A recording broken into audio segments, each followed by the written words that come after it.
coisa que pensa, isto é, que duvida, que afirma, que ignora muitas coisas, que ama, que odeia, que quer e não quer, que também imagina e que sente. Penso, logo existo. Quem disse essa famosa frase foi um pensador chamado Renatus Cartesius, ou René Descartes, conhecido como o pai da filosofia e da matemática moderna. O vídeo de hoje vai trazer um tema sugerido pelo amigo Jorge Fernando e tem tudo a ver com Descartes, e com Kant, e com Piaget. E com você aí. Vamos falar então sobre o poder do pensamento.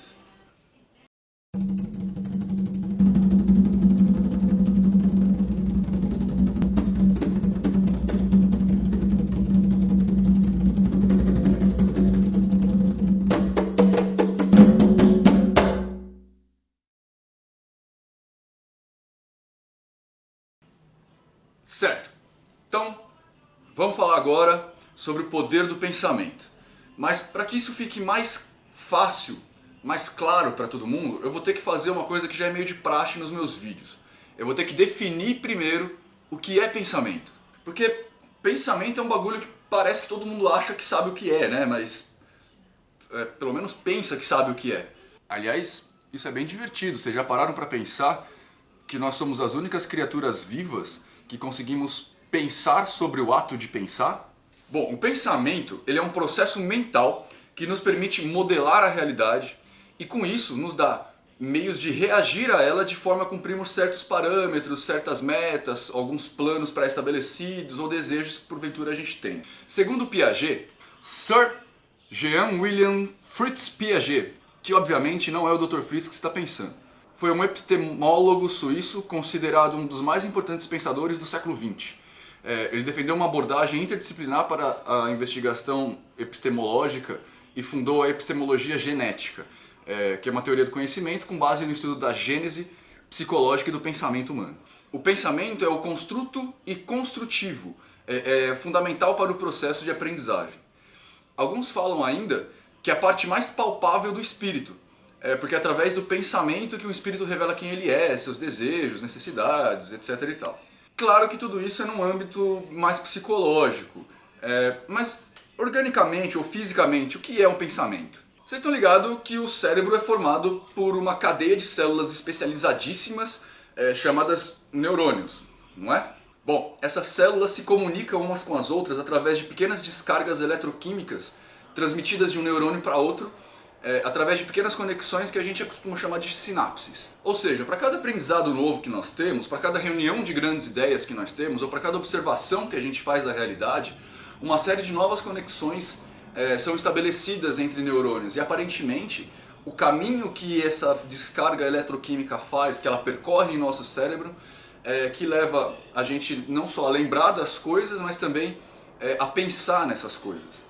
É tipo isso mesmo. Quando você vê alguma coisa, essa coisa fica impressa na sua memória como se fosse um mapa rodoviário.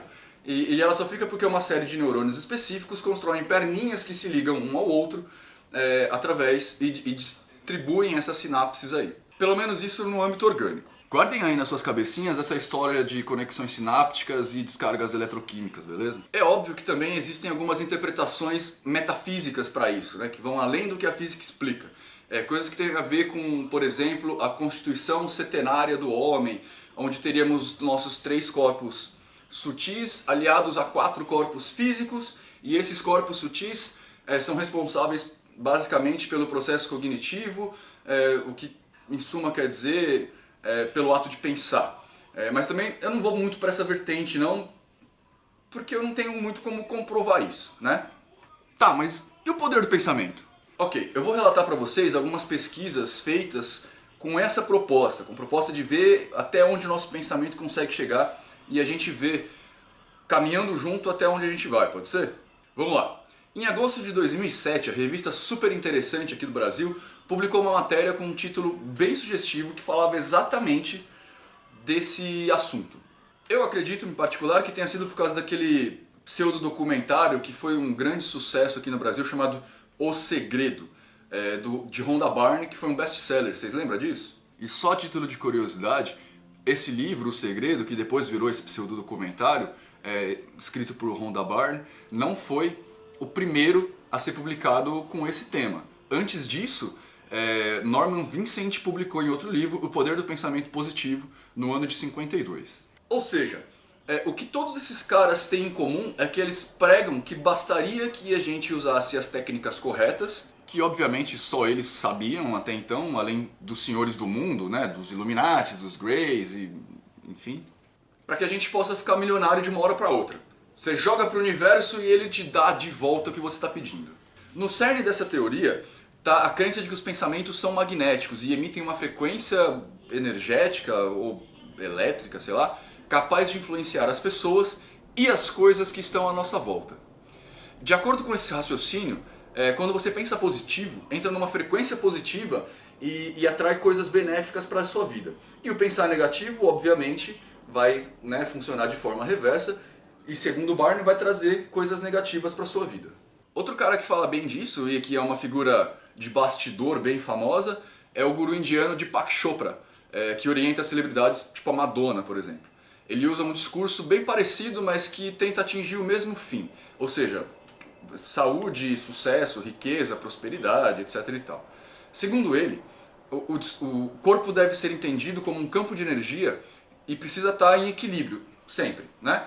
E ele, claro, sabe a chave para que essas coisas aconteçam, que basicamente tem a ver com meditação. Ou seja, é uma forma de controle da própria mente com um fim específico. Mas existe algum fundamento científico para isso? Tá, é aqui que vocês queriam que eu chegasse, né? Confessa, eu sei, eu tô ligado que vocês queriam que eu falasse disso. Que vocês queriam me ver me enrolando nesse assunto. Ok, eu vou usar a parte mais bonita da ciência para explicar o que ela acha, aliás, o que ela pensa a respeito disso tudo, pode ser?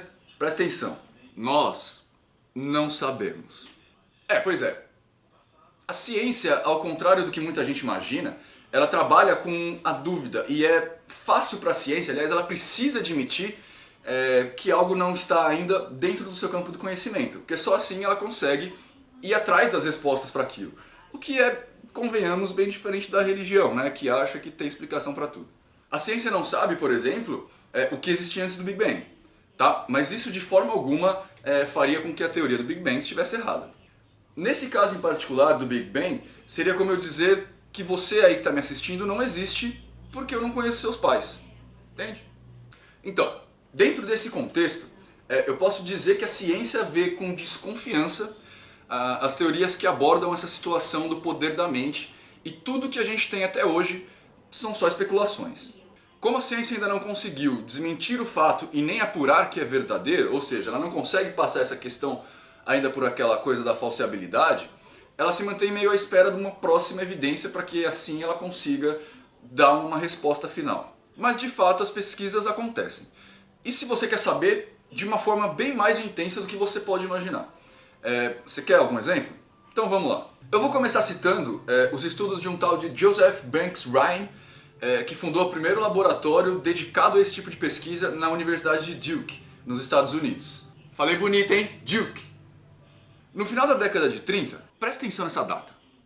Década de 30, tá? É o período que está ali entre o final da Primeira Grande Guerra, da Primeira Guerra Mundial, que terminou em 1914, e a Segunda Guerra Mundial, que começou em 39 e foi até 45. Ryan, que era biólogo, ele dedicou-se ao estudo da psicocinese e realizou uma pá de experimentos em ambientes controlados. Esses primeiros estudos tentavam mostrar que as pessoas poderiam influenciar nos resultados do lance de dados, saca? Tipo cassino.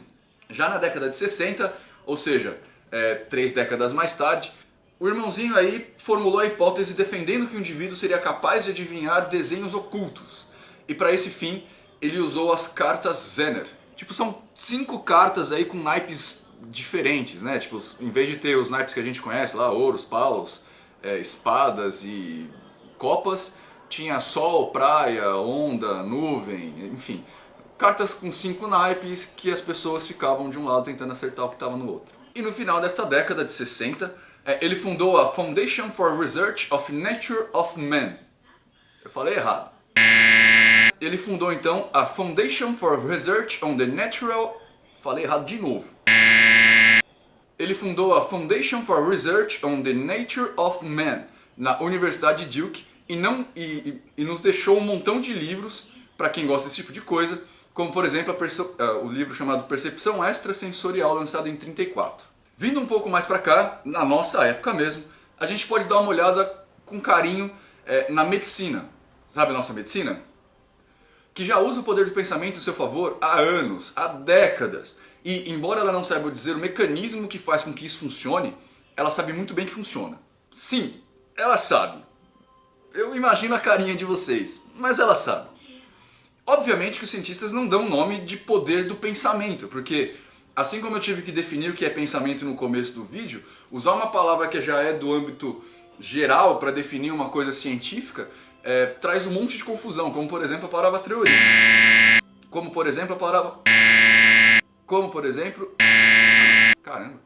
Como por exemplo a palavra teoria.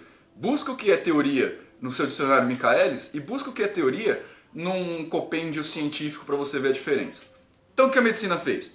Ela pegou o poder do pensamento e deu um outro nome, para ficar mais simples de distinguir das outras coisas. E ela chamou isso de efeito placebo. Exatamente. O placebo, que todo mundo já ouviu essa palavra um dia, em algum ponto da existência, e ele é tão levado em conta no meio médico, é exatamente isso. Pesquisar ou levar em conta, levar em consideração o poder do pensamento, que algumas pessoas também podem chamar de fé, para a cura de determinada doença. Obviamente, tal situação, o placebo, tem muito mais sucesso com males ligados à psique do homem do que ao físico, mas ainda assim faz parte, né? É muito mais fácil, usando placebo, você curar uma dor de cabeça do que você curar um braço quebrado. Aliás, e eu só vou levantar essa bola para que vocês fiquem me xingando depois. Vocês sabiam que a acupuntura funciona exatamente como o efeito placebo? Pois é, a acupuntura é na verdade facilmente substituída por qualquer outra coisa, e eu não tô falando isso só pra ser chato não. Tá, eu sei que sou chato, mas não é o caso. Eu vou provar pra vocês. Um pesquisador chamado Ching Bao, da Universidade de Maryland, também dos Estados Unidos, reuniu um grupo de 47 mulheres que sofriam efeitos colaterais de medicamentos para combate de câncer de mama. Elas sentiam, de acordo com o tratamento, muitas dores nas articulações, dores musculares, alguns afrontamentos e suores noturnos. Então o que Bao fez? Ele pegou 23 dessas mulheres e durante 8 semanas submeteu elas a uma acupuntura de verdade, com um cara que fazia mesmo acupuntura. E o restante das meninas, ele pegou uma pessoa X que não sabia de nada e fez essa pessoa aplicar uma acupuntura fake.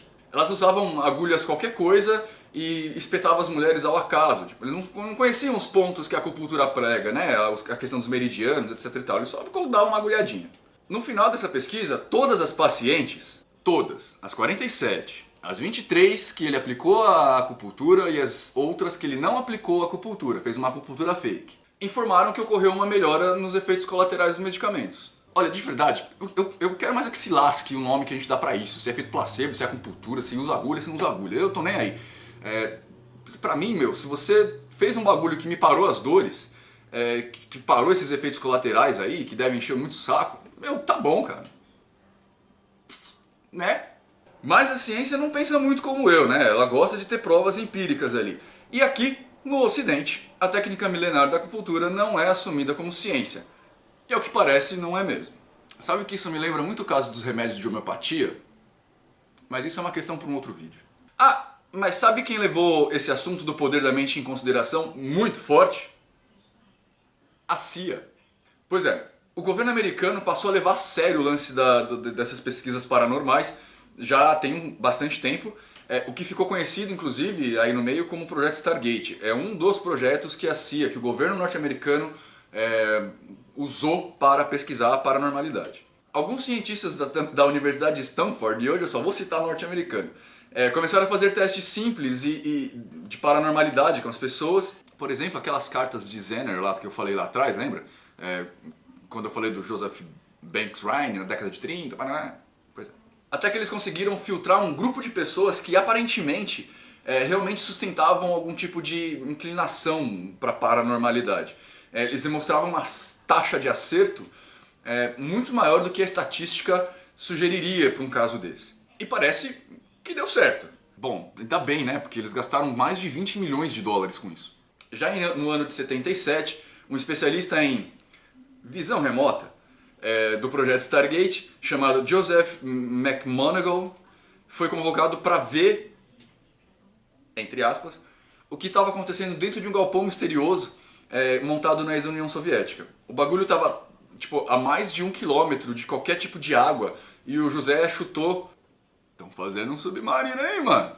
E não é que estavam mesmo? 4 meses depois, os soldados viram com seus próprios olhos. Lá nos Estados Unidos parece que essa coisa é levada a sério mesmo, de verdade.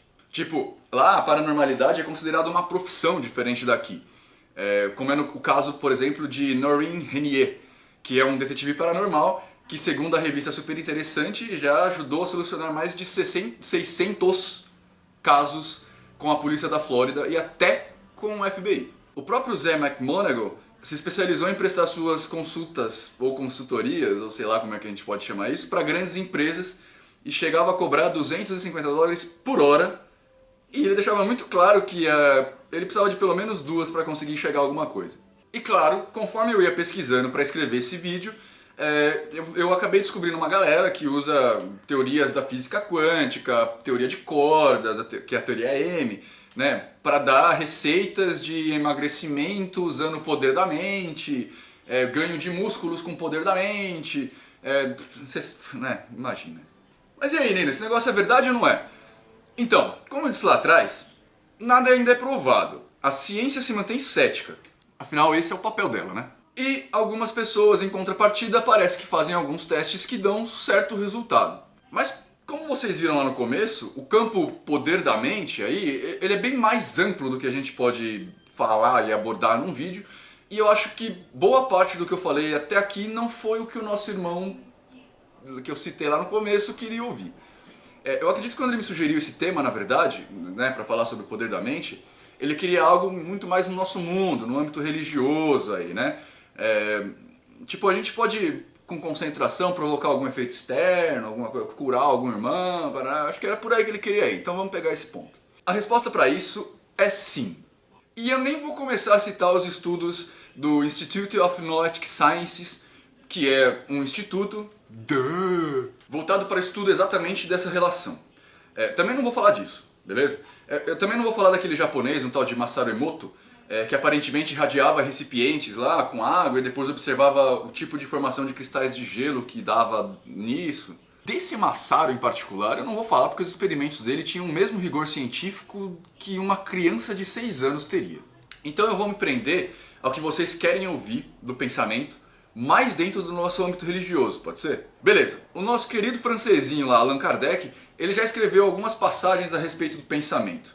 Aparentemente os espíritos dão toda uma especial atenção para isso.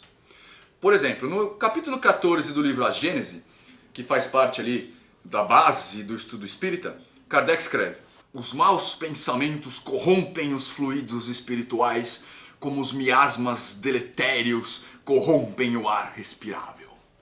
A ação dos espíritos sobre os fluidos espirituais tem consequências de importância direta e capital para os encarnados. Desde o instante em que tais fluidos são um veículo do pensamento, que o pensamento lhes pode modificar as propriedades, é evidente que eles devem estar impregnados das qualidades boas ou más dos pensamentos que os colocam em vibração, modificando pela pureza ou impureza dos sentimentos."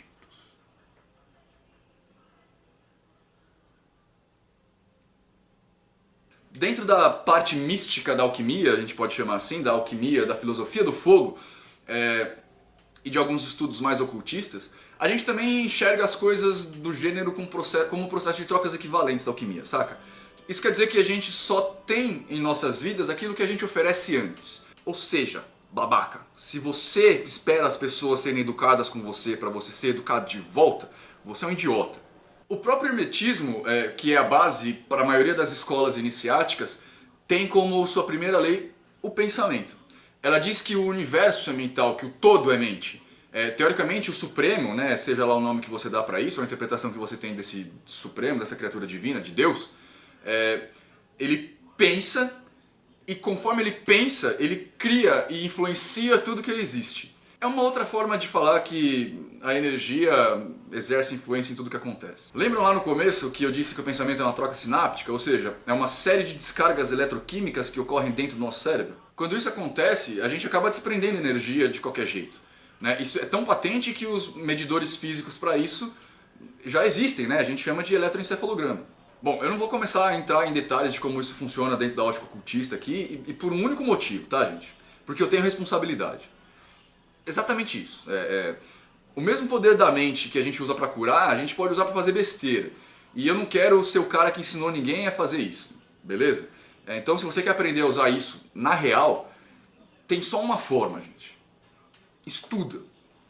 Tipo isso mesmo. Tipo, não dá pra gente ir pra nenhum lugar sem a gente estudar. Por mais que os nossos irmãos umbandistas aí, alguns deles defendam que a gente tem que manter a pureza do contato mediúnico com o guia aí, e não aprender nada, porque o guia tem que passar o que sabe e ser a nossa influência, a maioria das escolas iniciáticas de magia sérias, que são secretas, né, que são sérias de verdade, são secretas, iniciáticas, etc e tal, levam essa questão muito a fundo e escolhem a dedos os seus membros.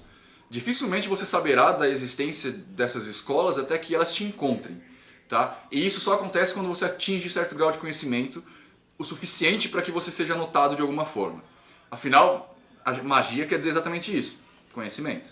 Então especula aí, quero ver a resposta de vocês aqui no comentário. Bom, gente, é isso que a gente tem para falar sobre o poder do pensamento. Jorjão, espero que eu tenha sanado alguma coisa aí e principalmente espero que eu tenha te dado mais dúvidas. A vocês, irmãos, gostaram do vídeo? Clique em joinha, se inscreve no nosso canal, compartilhe o vídeo nas redes sociais aí, para que todo mundo possa ver, espalhe a mensagem. E até a próxima. Só para vocês não ficarem com saudade, ele não apareceu nesse vídeo, mas ele tá aqui, ó. É o Tadão.